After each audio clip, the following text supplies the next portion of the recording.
नाद होऊ दे, रणदुंदुभी वाजू दे, नाद घोष गरजू दे विशाल.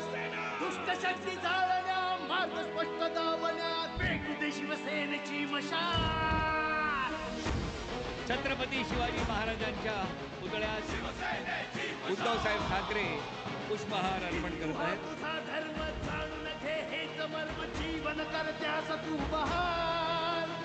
दुष्ट शक्ती त्याचबरोबर कैलासवासी प्रबोधनकार ठाकरे, वंदनीय शिवसेना प्रमुख बाळासाहेब ठाकरे, स्वर्गीय माँसाहेब यांच्या प्रतिमेस देखील सर्व सन्माननीय शिवसेना नेत्यांच्या उपस्थितीत पुष्पहार अर्पण होता.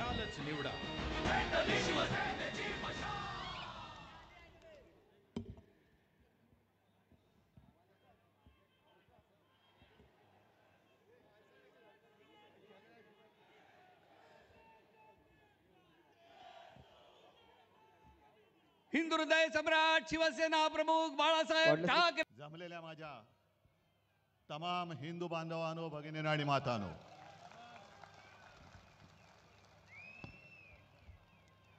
निवडणुकीच्या निकालानंतर पहिल्यांदाच आपण असे समोरासमोर भेटतो आहोत.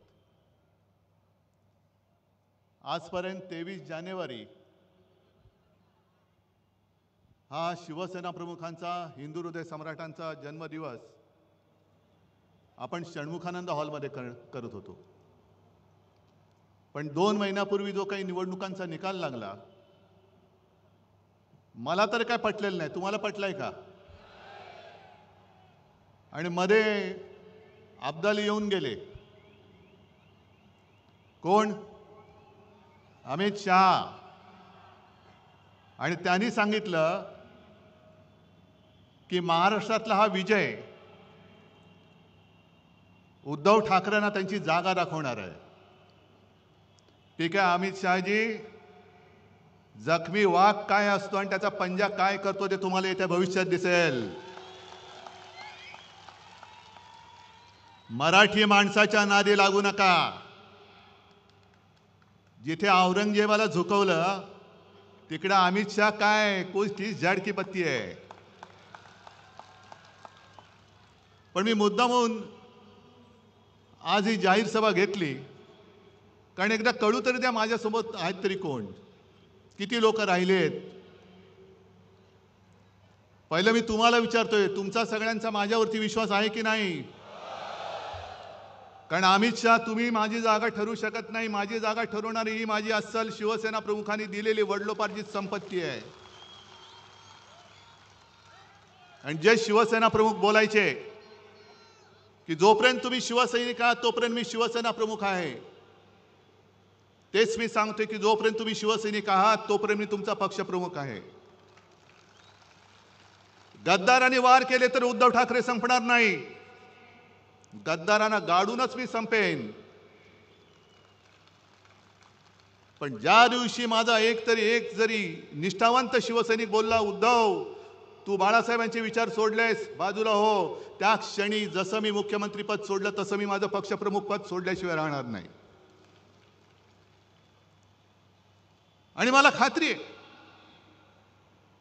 की ज्या पद्धतीने संपूर्ण महाराष्ट्र मला त्यांच्या परिवारातला एक सदस्य मानतो, मला त्यांचा कुटुंब प्रमुख मानतो, तो माझा महाराष्ट्र, तो माझा मुंबईकर एवढा निष्ठुरपणे, एवढा निर्दयतेने माझ्याशी आणि जीवाला जीव देणाऱ्या शिवसेनेशी वागू शकत नाही. ठीक आहे, हार जीत होत असते, पण मुळामध्ये हा विजय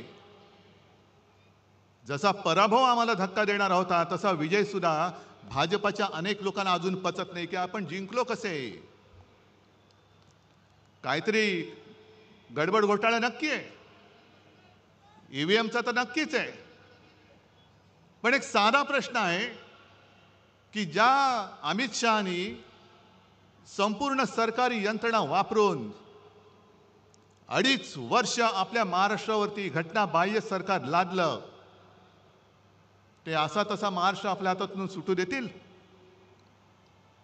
आणि एक तर महाराष्ट्राने मोदींच्या अश्वमेधाचं गाढव लोकसभेत ज्या पद्धतीने अडवलं, तो फटका अजून त्यांच्या वर्मी जो घाव बसले त्यातनं अजून ते उठत नाही आहेत. आणि त्यांना पक्का माहिती होतं की ज्या क्षणी महाराष्ट्र आपल्या हातातनं जाईल त्या क्षणी दिल्ली कोलमडणार आहे. जर महाराष्ट्राचा निकाल सर्व जनतेच्या मनासारखा लागला असता तर आज दिल्लीतलं सरकार कोलमडलेलं तुम्हाला दिसलं असतं. ही महाराष्ट्राची ताकद आहे. आणि पहिल्या प्रथम जरा अमित शहाचा थोडा समाचार घेतो, कारण घ्यायलाच पाहिजे. उद्या परत येत आहेत. कुठे मालेगावमध्ये जात आहेत का आणखीन कुठे जात आहेत, काय काय बोलून गेल्यात, काल काय बोलले त्याचा मी आज समाचार घेईन, उद्या काय बोलणार त्याचा मी परवा समाचार घेईन. पण समाचार मी घेणार, मी नाही सोडत. कारण अफजल खानाचा पोवाडा तुम्ही ऐकलात ना, मिठी मारू तर प्रेमाने मारू, पण पाठीत वार केला तर मात्र वाघ नखं काढू. हा महाराष्ट्र आहे. हा महाराष्ट्र आहे आणि ही महाराजांची शिकवण आहे. अमित शहाजी, तुम्ही जे काय बोललात की शरद पवारांना त्यांनी जी काय दगाबाजी केली होती 78 साली, त्यानं 20 फूट जमिनीच्या आत गाडले.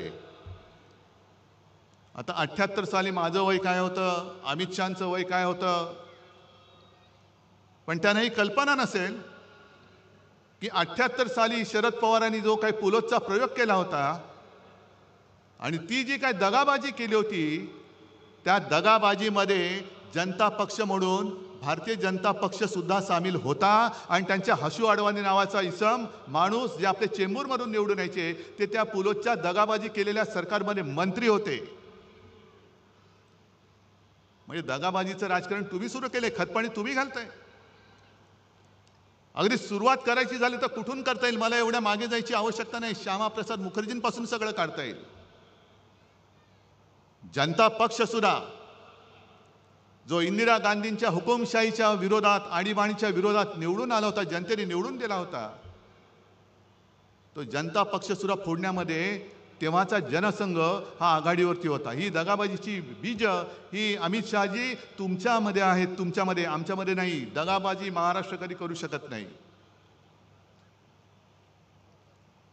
पण मधल्या काळात तो जो काही त्यांनी प्रचार केला, एक असं म्हटलं जातं, मी बीकेसीच्या सभेमध्ये म्हटलं होतं की पंकजा मुंडे त्या सगळ्या विधानसभेच्या काळात बोलल्या होत्या की भाजपचं सगळं वेगळं असतं बाबा.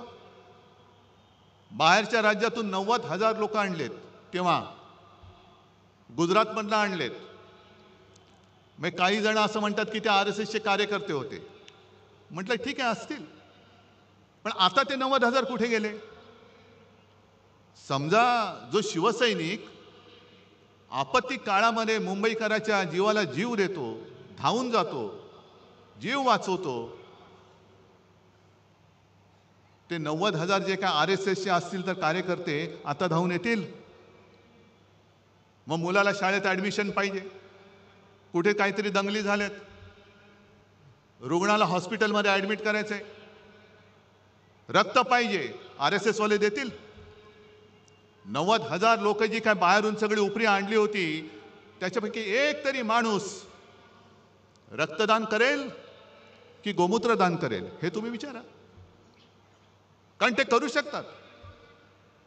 अत्यवस्थ जर का रुग्ण असेल, त्याला रक्त पाहिजे असेल, शिवसेनेकडे आला तर शिवसैनिक जर का ग्रुप मॅच होत असेल तर तो त्याची जात पात पंथ न बघता रक्तदान करून टाकेल आणि त्याचा जीव वाचवेल. पण जर ते 90,000 कार्यकर्ते संघाचे असतील आणि त्यांना सांगितलं की अत्यवस्थ आहे, रक्त पाहिजे, रक्त नाही आम्ही गोमूत्र देतो. कारण आता 1-2 दिवसापूर्वी बातमी मी वाचली, तुम्ही पण वाचली असाल. मद्रासमध्ये IITचे जे संचालक आहे व्ही कामकोटी, त्यांनी स्वतः म्हटले, IITचे संचालक, आणि त्यांनी म्हटले की ते तापाने फणफणत होते तेव्हा गोमूत्र पिऊन ते बरे झाले. धन्य आहे त्यांची. अशी माणसं शिकतात कशी, नेमकं शिकतात काय?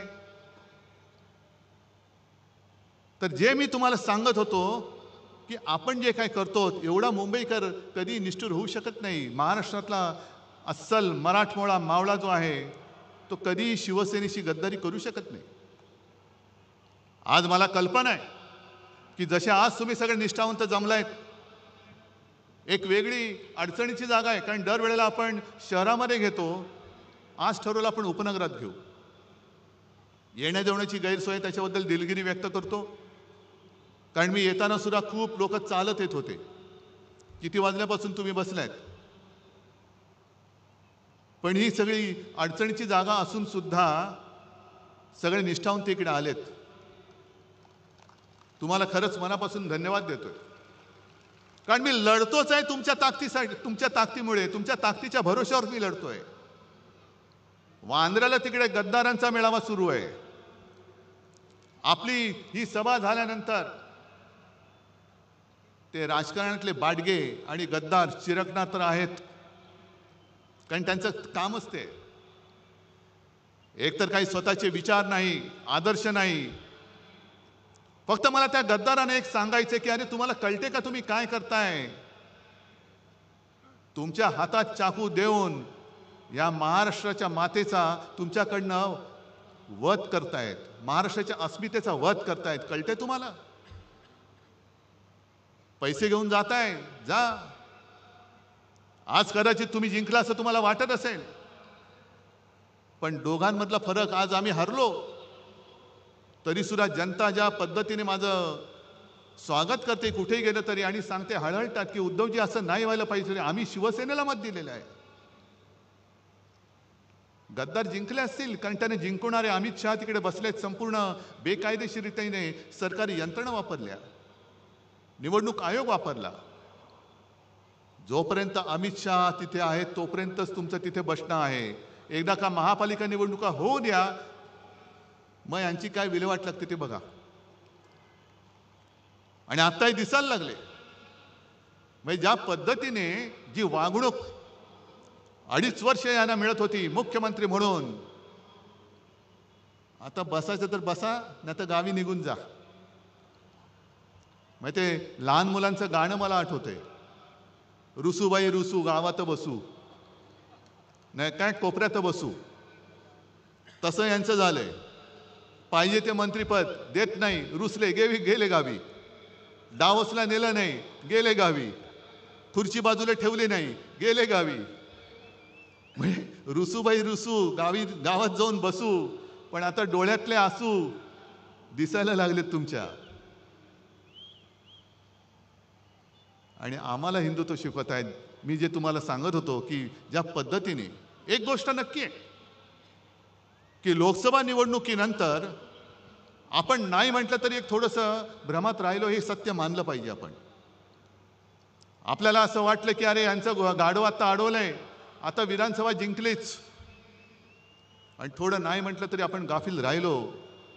आणि त्या गाफीलपणाचा गैरफायदा हा त्यांनी घेतला.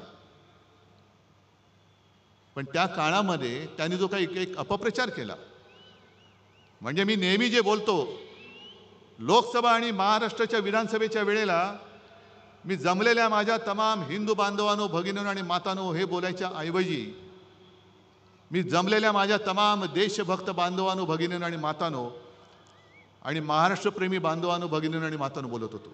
काय चूक आहे त्याच्यात? काय हिंदू देशप्रेमी नाहीये? काय हिंदू महाराष्ट्र भक्त नाहीये?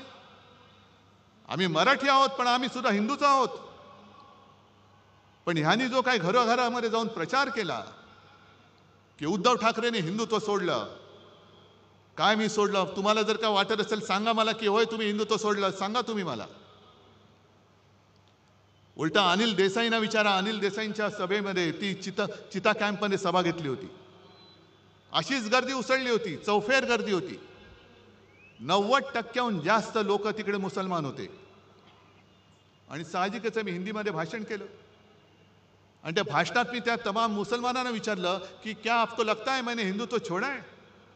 त्यांनी सांगितलं नाही. आणि मग मी पुढचा प्रश्न विचारला, मग माझं हिंदुत्व तुम्हाला मान्य आहे की नाही? आणि त्यांनी सगळ्यांनी हात वर करून सांगितलं की आम्हाला मान्य आहे, आम्हाला मान्य आहे. कुठे सोडलं मी हिंदुत्व? एक कुठेतरी बातमी छापून आणली त्यांनी, आणि उद्धव ठाकरेंनी 92-93 साली जे काय घडलं त्याच्याबद्दल माफी मागितली. कधी माफी मागितली? कोणाकडे माफी मागितली? काय वाटेल ते बोलायचं? पण माफी मागितली हे जर का खरं असेल तर माफी कोणी मागितली होती? माफी उद्धव ठाकरे नव्हती मागितली, माफी अटल बिहारी वाजपेयींनी मागितली होती. आणि जे बाबरी पाडली, it was a terrible mistake, हे उद्धव ठाकरे नव्हते बोलले. उद्धव ठाकरे बोलला नव्हता, लालकृष्ण अडवाणी बोलले होते. मग जा अमित शहा, जा अडवाणी जे आहेत अजून, अटलजींना तर तुम्ही केव्हाच गुंडाळून टाकले, अडवाणींना सुद्धा तुम्ही बाजूला करून टाकले. पण माफी मी नव्हती मागितली. नवाज शरीफच्या वाढदिवसाचा केक उद्धव ठाकरेंना नव्हे तर तुमच्या आत्ताच्या नरेंद्रभाई मोदींनी खाल्ला होता. अगदी लहानपणी माझ्या आजूबाजूला मुस्लिम कुटुंब राहायची. ईदच्या दिवशी त्यांच्या घरनं मला जेवण यायचं आणि त्यांच्या ताजियाखालनं मी जायचो. हे उद्धव ठाकरे नव्हता म्हणाला, हे नरेंद्र मोदी बोलले होते. किती काढू? माझ्या फोनमध्ये 100च्या वरती फोटो आहेत. सगळे जण टोप्या घालून बसलेत. मोहन भागवत मशिदीमध्ये गेले होते, उद्धव ठाकरे गेलेले नाहीत. आणि दगाबाजीचा तुम्ही जो काही उल्लेख केलात, हिंदुत्व तुम्ही आम्हाला शिकवताय. उद्या 26 जानेवारी आहे, प्रजासत्ताक दिन. आपल्या देशाचा तिरंगा आहे, त्या तिरंग्यामध्ये सुद्धा हिरवा आहे. जो तिरंगा तुम्ही अनेक वर्ष स्वातंत्र्यानंतर सुद्धा तुमच्या कार्यालयावरती लावत नव्हतात. आणि तुम्ही जर का आम्हाला हिंदुत्व शिकवत असाल तर आमचा झेंडा हा छत्रपती शिवरायांचा भगवा आहे, ज्याला डाग लावण्याचा तुम्ही प्रयत्न केलात.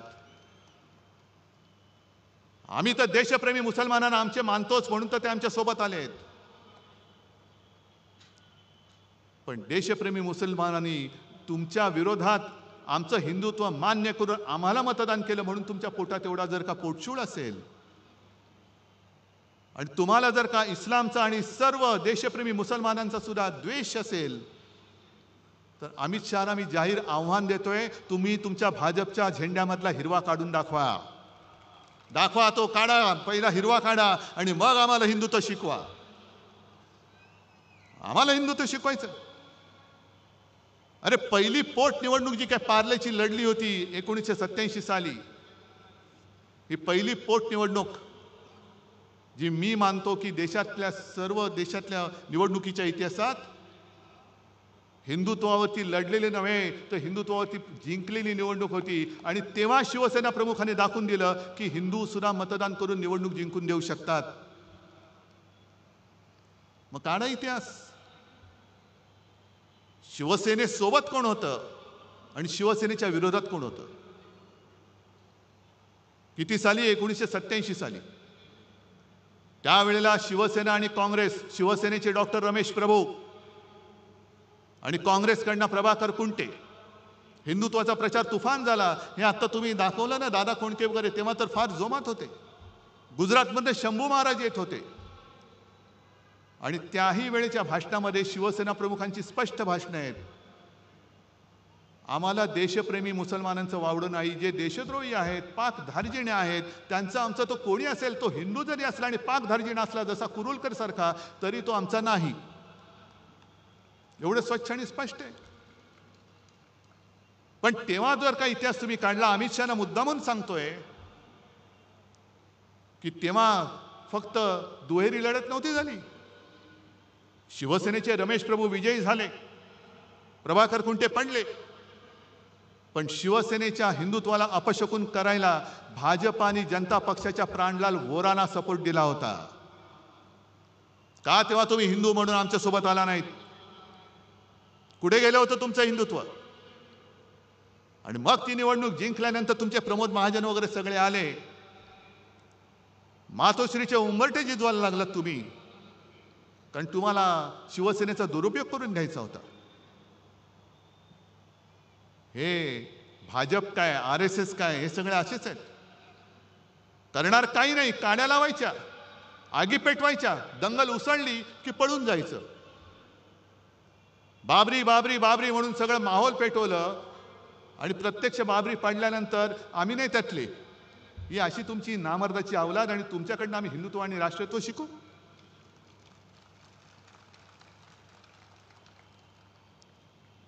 आणि तीच ती निवडणूक होती हिंदुत्वाच्या मुद्द्यावरती शिवसेना प्रमुखांचा आणि नंतर सुभाष देसाईंचा पण त्या निवडणुकीत शिवसेना प्रमुखांचा मतदानाचा अधिकार काढून घेण्यात आला.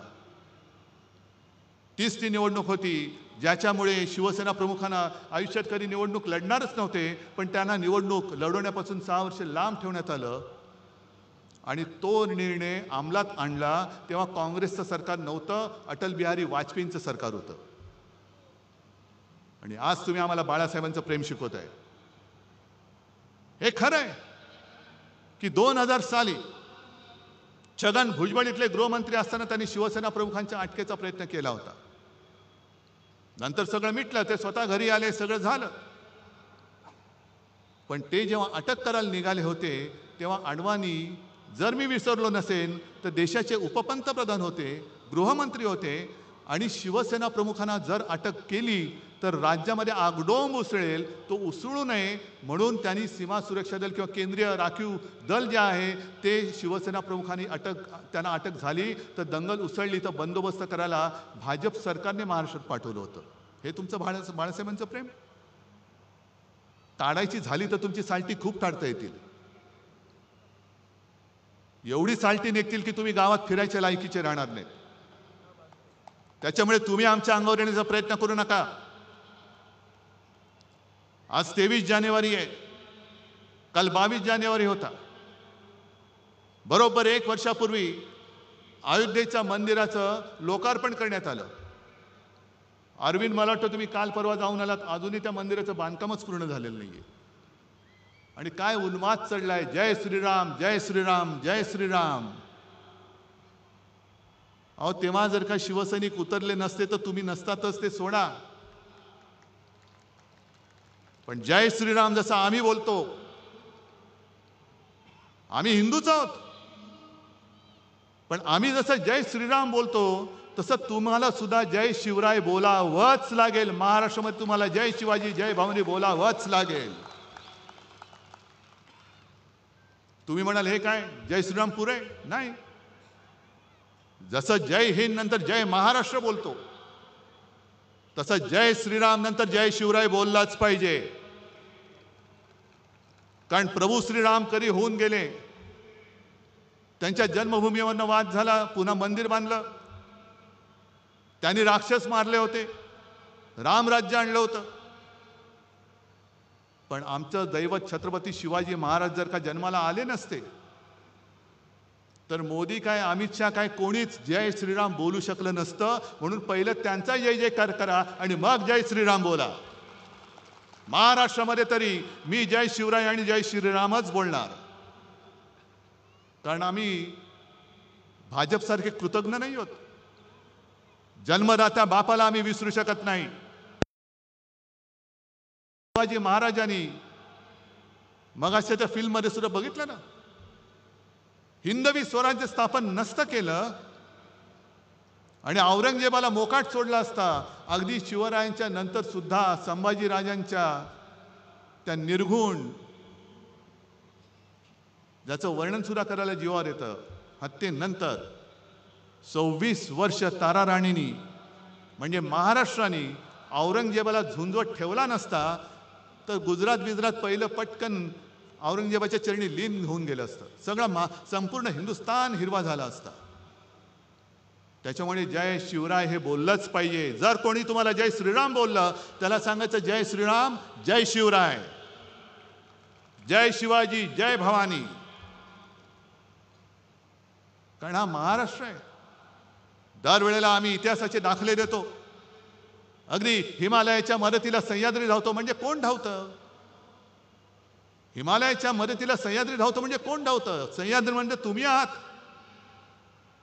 ज्या सह्याद्रीने छत्रपती शिवरायांना, जसं बाबासाहेब पुरंदरेंच्या त्या सगळ्या शिवराज्याभिषेक किंवा शिवछत्रपती त्या आहे ना महानाट्यामध्ये, तो सह्याद्री त्यांना सांगतोय की माझ्या कानाड दडा, माझ्या छातीवरती खेळा. म्हणजे त्यांनी संपूर्ण सह्याद्रीचा वापर हा लढाईसाठी करून दिला. सह्याद्री होता, कडेकपारे होत्या आणि त्या कडेकपाऱ्या होत्या म्हणून अफजल खानाचा पुतळा निघाला. कारण हे सगळं वीरश्री जी आहे ती महाराष्ट्राच्या मातीच्या कणाकणामध्ये आहे. नुसती एक निवडणूक तुम्ही जिंकला असेल तुम्हाला वाटत असेल म्हणून महाराष्ट्र नाही संपत. ते बघितलं ना इतिहास, सगळे गड किल्ले मिर्झा राजे जयसिंग हिंदूच, हेच आपलं दुर्दैव. आपल्याला हे उपरे नाही हरवू शकत, पण आपल्यातले गद्दारच जे आज आपल्यावरती त्यांनी पैसे देऊन वगैरे लालूच दाखवून फोडलेत, तेच आपल्यावरती सोडलेत आणि तेच आपल्या अंगावरती वार करतायत.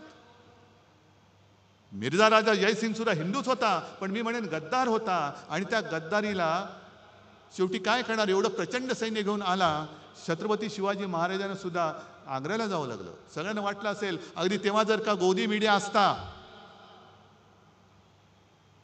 तर सांगितलं असतं की खतम, सगळं हिंदुत्व वगैरे काही नाही, शिवाजी महाराजांचा काळ संपला, सगळं त्यांनी सांगितलं असतं. पण त्याच्यानंतर सुटून येऊन औरंगजेबाच्या छाताडावरती हिंदवी स्वराज्याचा भगवा रोवणारा हा महाराष्ट्र आहे, हे अमित शहाने विसरू नये.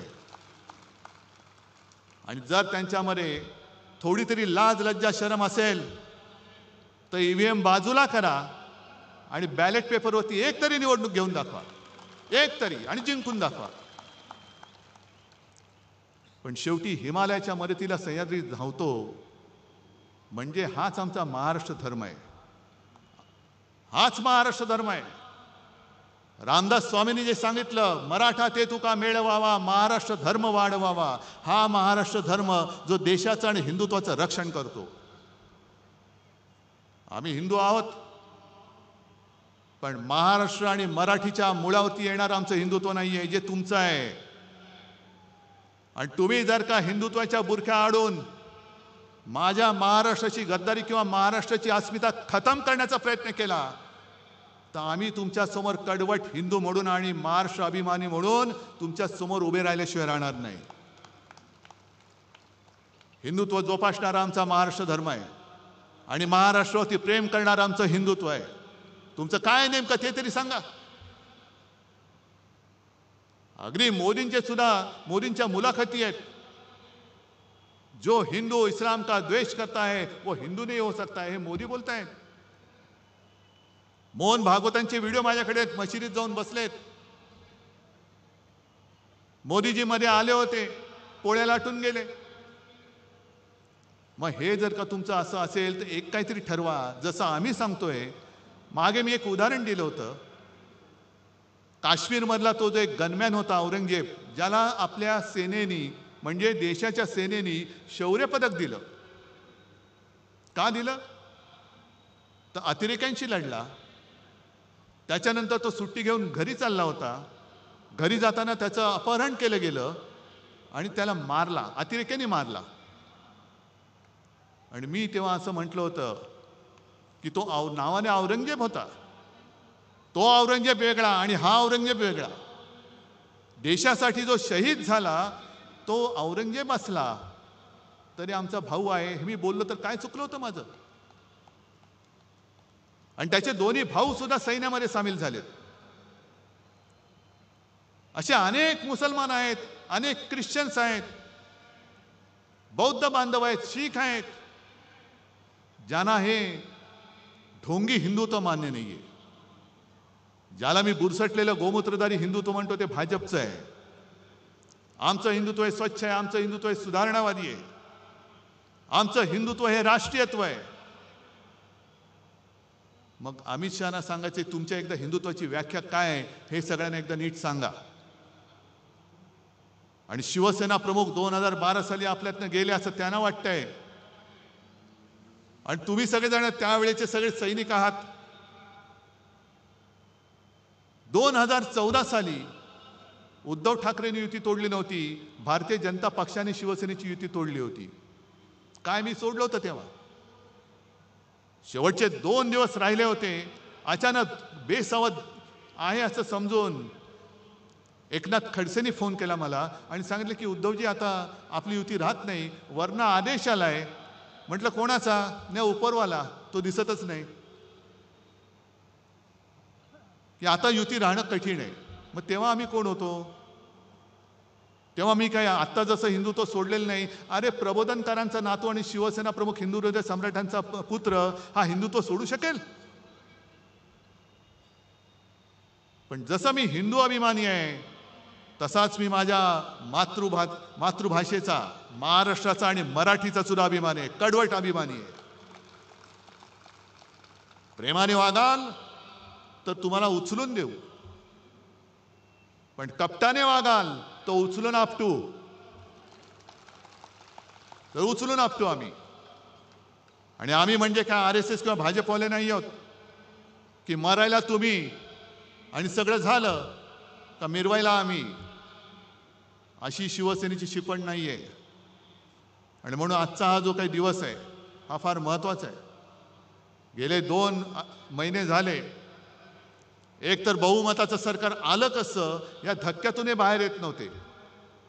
आणि आल्यानंतर जो काही गोंधळ चाललेला आहे, पालकमंत्री कोण ठरत नाही. पालकमंत्री ठरले त्याच्यावरनं धुसफूस. मग मला पालकमंत्री व्हायचंय, रस्त्यावरती काय उतरतायत, टायर काय जाळतायत, आणि हे म्हणे बाळासाहेबांचे सैनिक. सगळं जे काय होतं नव्हतं ते उघडं पडलेलं आहे आता. लाज लज्जा शरम असेल तर जनतेने गेट आऊट सांगण्याच्या आधी तुम्ही स्वतःहून निघून गेलं तर बरं आहे. कारण एखादा मंत्री म्हणजे काय, त्याची कुवत, सगळे भ्रष्टाचाराचे आरोप झालेले सुद्धा आता मंत्री म्हणून बसतायत. आणि त्याच्यावरती तुम्ही इमले बांधताय. अमित शहाजी 20 फूट नीचे गाडा है. अरे ठीक आहे, जेवढं खोल जाऊ ना तेवढी मुळं आमची खोल जातील, आणि मग वर काय उगवेल तेव्हा बघा. वर काय उगवते ते बघा. एक तर उद्धव ठाकरेची जागा तुम्ही ठरवताना तुमची जागा काय होती आणि त्या जागेतून शिवसेना प्रमुखांनी तुम्हाला बाहेर कसं काढलं हे पहिलं आठवा. आज तुम्हाला मी खरंच सगळ्यांना मनापासून धन्यवाद देतोय. कारण आज माझ्याकडे तर काहीच नाहीये. कोणासाठी लढू, कशासाठी लढू. दुसरा कोणतरी असता तर हिम्मत हारून खाली बसला असता. मी हारणारा नाहीये. मी मैदानात पाठ दाखवणारा नाहीये. मी मैदान सोडेन तर जिंकून सोडेन. हारून आणि गद्दाराच्या हातून तर मी अजिबात हार मानणार नाही. मी पुन्हा जिद्दीने उभा आहे आणि लढतोय ते केवळ तुमच्यासाठी आणि तुमच्या ताकदीवरती, तुमच्या भरोशावरती लढतोय. जे जात आहेत रोज उद्धव ठाकरेंना धक्का. अरे एवढे सगळे तुम्ही भाडोत्री घेतलात तरी सुद्धा तुमचं अजूनही काही भूक भागत नाही. पैसे देऊन विकत घेताय. वामनराव महाडिकांच्या भाषेत बोलायचं तर विकली जाते ती विष्ठा असते आणि शिल्लक राहते ती निष्ठा असते. सगळी निष्ठा माझ्यासोबत आहे. करा त्यांचं तुम्ही सोनखत जरूर करा. आणि आता येत्या काही काळामध्ये महापालिका निवडणुका येणार आहेत. मी सगळ्यांशी बोलतोय. सगळे मुंबईतले सगळे बोलून झाले, संभाजीनगर, नाशिक सगळे झाले. सगळ्यांचं मत आहे की एकटं लढा.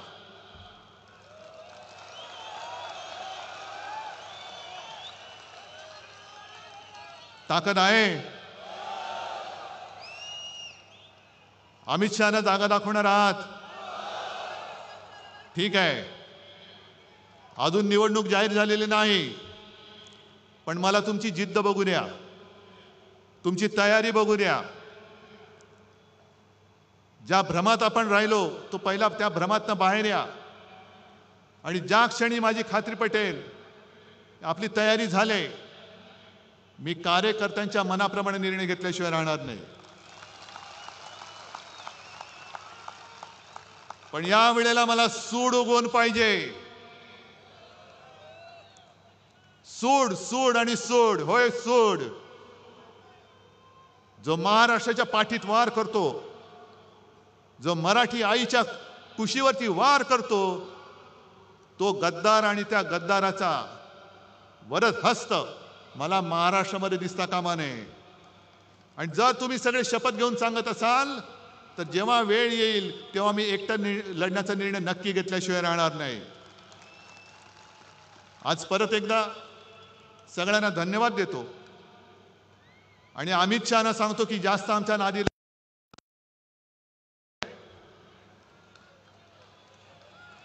जेवढे अंगावर याल तेवढे वळ घेऊन दिल्लीला परत जाल. सगळ्यांना धन्यवाद देतो. जय हिंद, जय महाराष्ट्र. धन्यवाद साहेब. सर्व शिवसैनिकांना विनंती आहे कृपया असेच थांबा, कारण आता अशा शिवसैनिकांचा सत्कार आपल्याला करायचा आहे. गेटवे ऑफ इंडिया ते एलिफंटा केव्जला जाणाऱ्या बोटीला जो अपघात झाला होता, त्या अपघातात प्रवाशांचे जीव वाचवणारे, स्वतःच्या जीवाची पर्वा न करणाऱ्या शिवसैनिकांचा सन्मान उद्धवजींच्या हस्ते आता आपण करणार आहोत. या ठिकाणी सर्वांना विनंती आहे, आपण टाळ्या वाजवून त्यांचं अभिनंदन करूया, कारण त्यांनी जीव तापसकर, आरिफ आदम बामणे आणि किफायत उमर मुल्ला शिवाई ट्रस्टच्या वतीने 1,25,000 रुपये प्रत्येकी उद्धवजींच्या आदेशाने त्यांना आज देण्यात येत आहेत आणि त्यांचा सन्मान होत आहे. स्वतःच्या जीवाची पर्वा न करता त्या बोटीवर असलेले हे 3 शिवसैनिक त्यांनी समुद्रात उडी घेतली आणि या सगळ्यांना वाचवलं. यानंतर आज जो माहितीपट आपण बघितला शिवसेना प्रमुखांच्या विचारांचा, तो ज्यांनी घडवला त्या दीपक पांडुरंग राणे आणि मुकुंद दीपक राणे यांचा सत्कार होतोय.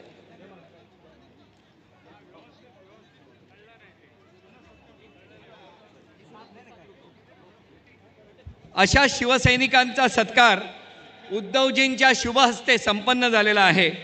आपल्याला माहीत आहे, गेटवे ऑफ इंडिया ते एलिफंटा केव्जला जाणाऱ्या बोटीला अपघात झाला होता. स्वतःच्या जीवाची पर्वा न करता प्रवाशांचे जीव वाचवणाऱ्या या तापसकर, आरिफ आदम बामणे आणि किफायत उमर मुल्ला शिवाई सेवा ट्रस्टच्या वतीने 1,25,000 रुपयांचा हा धनादेश त्यांना देण्यात आलेला आहे. शिवसेना प्रमुखांच्या विचाराचा माहितीपट ज्यांच्या हातून झाला. आणि क्रिकेट, या ठिकाणी क्रिकेट चे विजेते होते वर्सोवा विधानसभा युवा सेना. उद्धवजींच्या हस्ते या ठिकाणी जी क्रिकेटच्या मॅचेस झाल्या,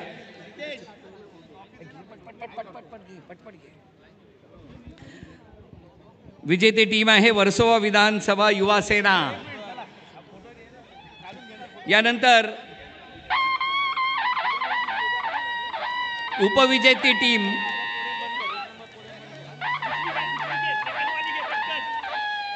उपविजेता संघ शिवसेना शाखा क्रमांक 62.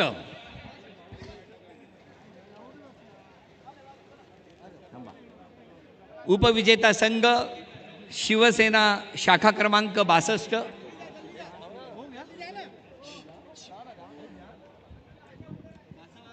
त्यानंतर सामनावीर द्या. सामनावीर विवेक शिवेकर साहेब हाय बघा. हो, उत्कृष्ट फलंदाज. आणि सर्वांना विनंती आहे, राष्ट्रगीतासाठी सर्वांनी उभं राहावं.